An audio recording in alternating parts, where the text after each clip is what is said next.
Catherine Bernardo nagsusumamo sa pagmamahal ni Daniel Padilla. Well, talaga nga namang mananatili pa rin sa puso ng aktres at talagang ang pipiliin niya pa rin ay si Daniel Padilla.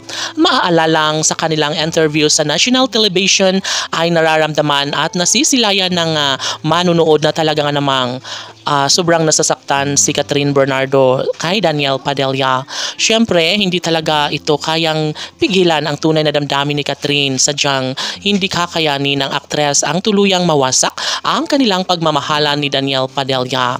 Nagsusumamo ang aktres na sana'y magbalik na lang ang gwapong aktor na si Daniel Padilla sa piling ni Catherine Bernardo dahil nga naman sadyang ito lamang ang lalaking hanap-hanap sa tuwina, ang lalaking hanap-hanap ni Catherine Bernardo na magiging ama ng kanyang magiging supling.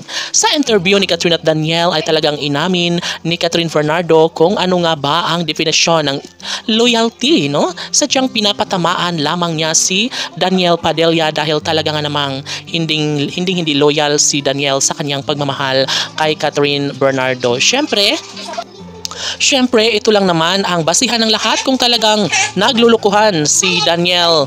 Kung patuloy na sinasaktan ng damdamin ni Catherine Bernardo ay talagang namang dito masusukat ang kanilang tunay na pagmamahalan.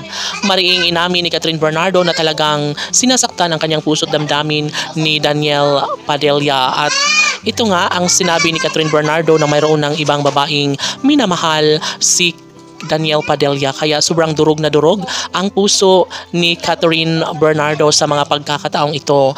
Kahit na mahal niya si Daniel ay kaya niya pa ring tumayo sa sariling mga paa, kaya niya pa ring tumayo sa mga pagsubok na talaga nga namang nais ng lahat na patunayan na kayang-kaya ni Catherine Bernardo ang lumigaya kahit wala sa kanyang tabi si Daniel Padilla. Of course, mangyayari lamang ang mga bagay-bagay lalo na at ngayon ay patuloy pa rin na nangingibabaw ang pag-asang wala pa rin namang forever na magaganap sa relasyon ngayon ni Andrea Brillantes at Daniel Padilla.